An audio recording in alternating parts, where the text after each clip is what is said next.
It's a little I just hope crazy. the Bengals re-sign T. Higgins this offseason. Where do you think T. Higgins would go if he didn't go and re-sign with the Bengals?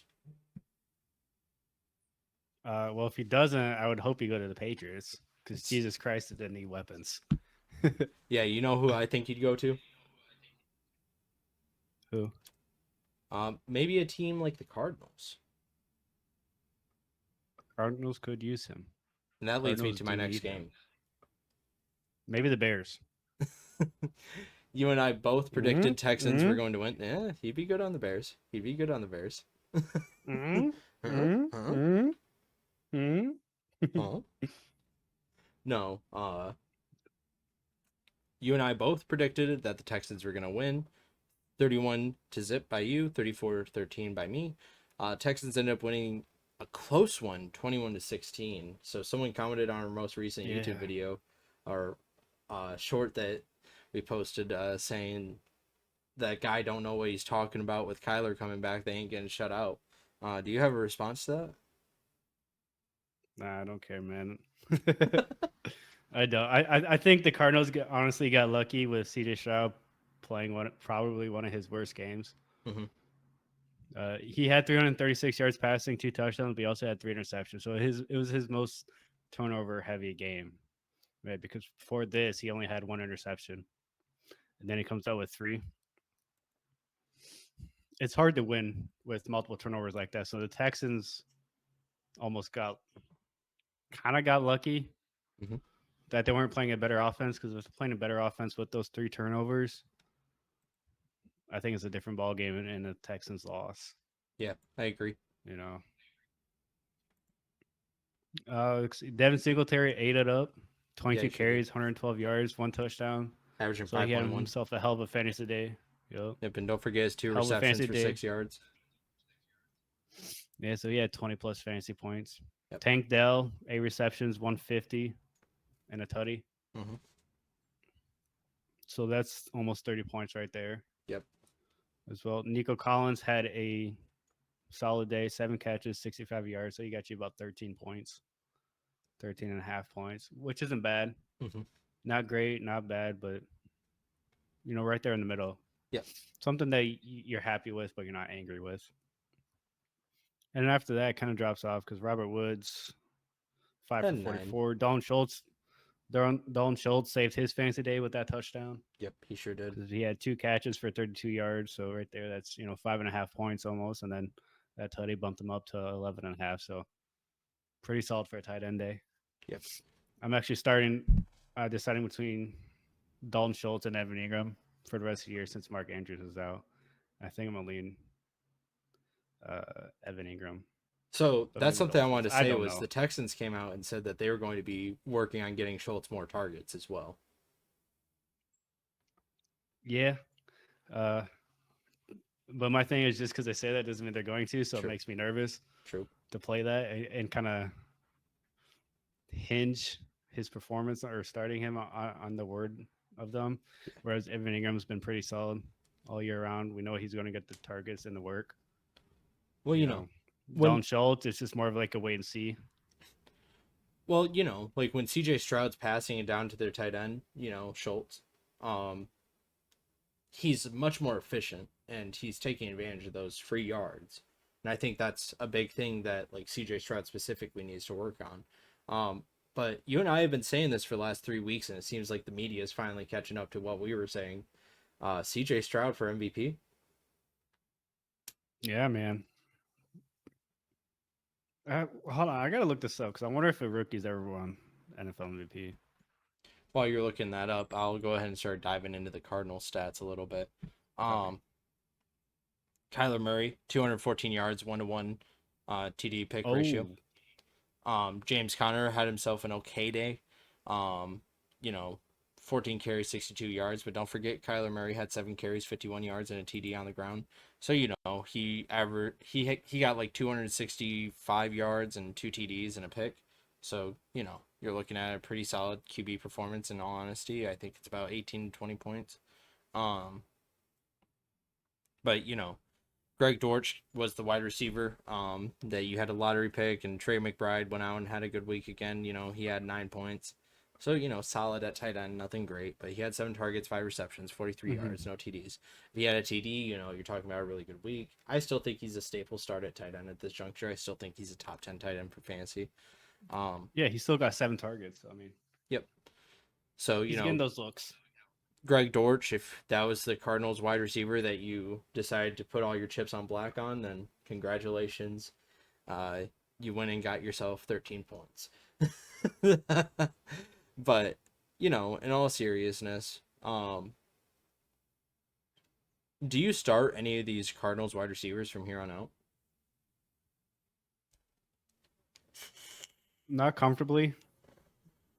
Kind of still hold firm on Trey McBride as my favorite person to start on the receiving side of the ball Yep, for the Cardinals. I agree. Maybe at times you could start Hollywood Brown or Greg Dolch or Greg Dortch. But those are kind of, I think they're almost kind of dart throws Hmm. where if you need to, you can start them because they may have those boom plays and they're capable of it. Yep, But I think Trey McBride is probably the safer play in the Cardinals offense outside James Conner. yep. It's kind of where I'm at with that. So, but to quickly go back to the rookie to win MVP, do you have any guesses? I'll give you a hint. He's regarded as one of the best running backs all time. Hmm. Barry? No, Walter? he played in the 50s. He came out in the 50s. He was drafted then. Jim Brown. Mm-hmm. Yeah.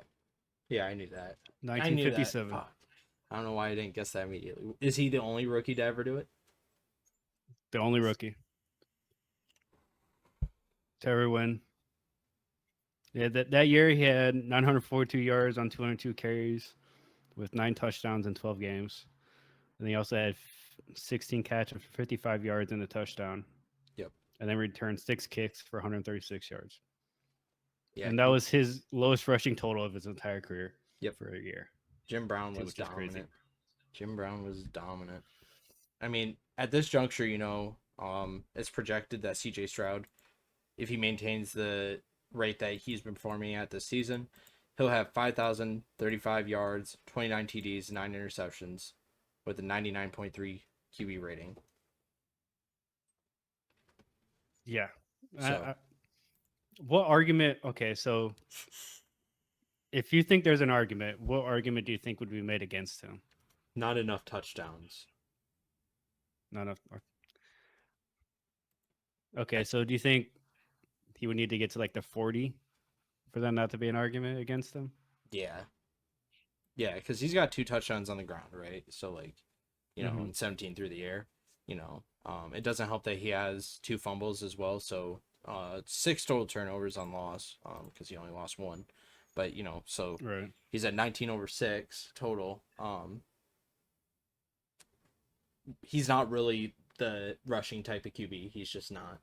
You know, because of his skin color, everybody wants to say how much of a mobile QB he is, but you watch CJ Stroud and he's a pure pocket passer, really.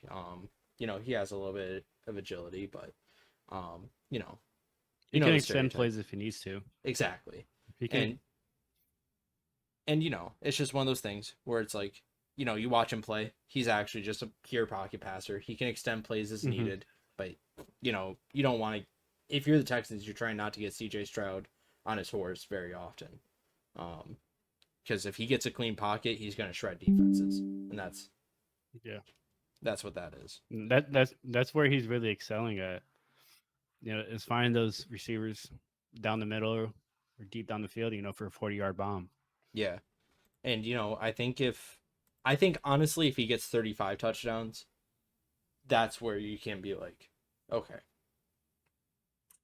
but he can't have another performance where he's sitting there and throwing 3 picks again. He just can't.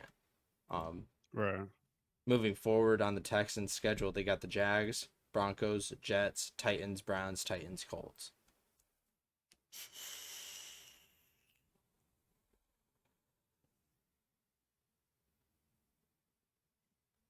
Mm.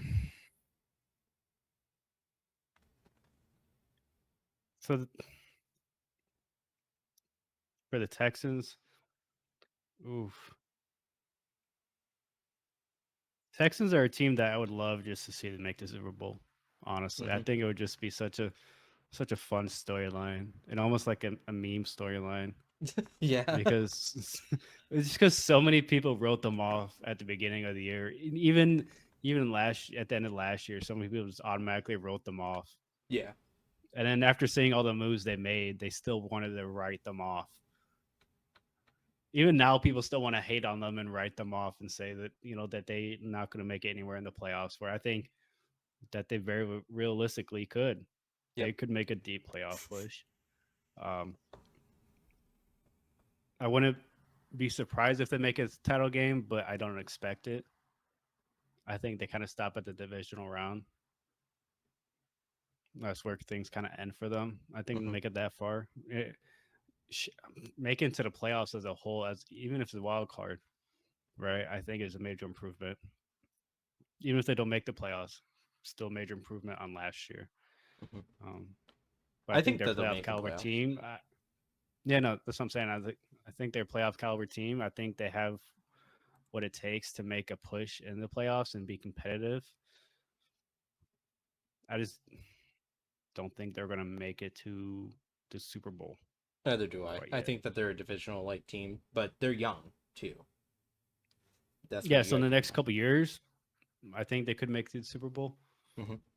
because all the young players are going to be better, and then the players they bring in through the draft and through free agency over the next couple years, I think are going to be pivotal and play a huge part in how they operate and how well they play together.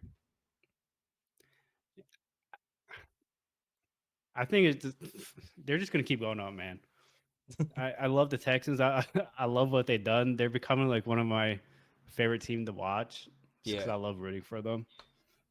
Kind of thing. I love the underdog, and for some reason, they still seem to be the underdog even at 6-4.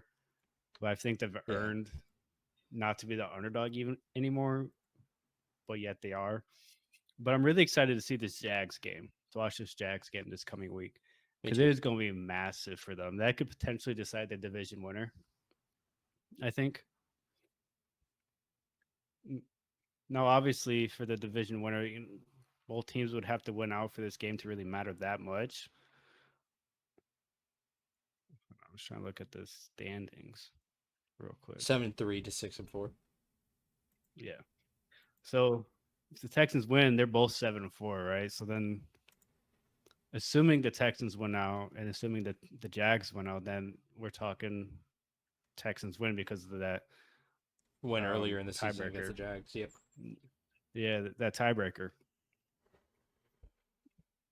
So from that perspective, even if I just at the end of the day, this game is going to be massive to kind of almost decide that division winner, Hmm. regardless of if a team wins out, right? Because if Jags lose, they almost have to win out and hope the Texans Drop a stumble. drop a game or two. Yep. Yeah, They would need to the drop two Jags will games over the Jags. exactly. So So that's why I think this game is going to be so massive, is because there's almost more writing on this game for the Jags than there is for the Texans. yeah, they Because keep the control. Jags kind of have that mindset. The Jags kind of have that mindset of, well, not only do the Texans still have that control, but the Jags have that, I think, kind of have that mindset of having more pressure on them because people expect more from them. Hmm. Thus, if they don't, then there's going to be all this hate and calls for private people being fired or something like that. Whereas the Texans have none of that. People No. didn't expect shit from them this year. Texans people didn't think the Texans would win like 4 or 5 games this year, so they don't have that pressure or have that same pressure that the Jags do. Well, the big So, thing for me is like the acquisitions that they got this offseason. You look at their offensive mm-hmm. line and, you got Lermy Tunsil, who, like, Yep. stud left tackle. You got Titus Howard, who's a top 3 left guard in the NFL. You got Michael Dieter, who is a top 5, top 7 center, really good at his job. Shaq Mason, who you can argue is top 3 guard, period, in the NFL. And George Fant, who's a much more than serviceable tackle on the other side. And, they spent so much money. I think it was like $113 million on this Mm-hmm. offensive line this past off season. And this is how you build a team. You build it in the trenches and you work your way out. Yeah. So kind of funny with the Texans is I got a old work colleague that's a big Texans fan, and we were in a group chat. And at the beginning of the year, after we did that podcast where we did our like predictions for the preseason and going into the regular season kind of thing, where we thought Mhm. teams would finish, I told them I was like, the Texans are a playoff team. Mhm. They're gonna win 10 to 11 games. Yeah. And last week he's like, "How did you predict that?" I was like, "If you just look at all the moves, all the people they brought in, all the drafting they did, the coaching staff they brought in, like they had the makings of it, Yeah. right? It's what the Jets could have done, but fumbled. Yeah, injury Honestly, happened. well, I'm talking more so like, what was it whenever they drafted Zach Wilson, right? Yeah. They could have done a little better. They definitely You could know, have. they could have pushed the can down the road a little bit, kind of thing. Um, that's so that's why the Jets and the Texans have a little bit of similarity to me, is because they both have very good young teams. It's just the Texans have their quarterback, whereas the Jets don't, Mhm. or quarterback of the future. You know, so I'm excited for the Texans. I'm excited to keep watching them play. I think they got a very bright future, and they're going to be a damn good team for the next at least 5 years. Yeah. I think they're building a dynasty over there in Houston.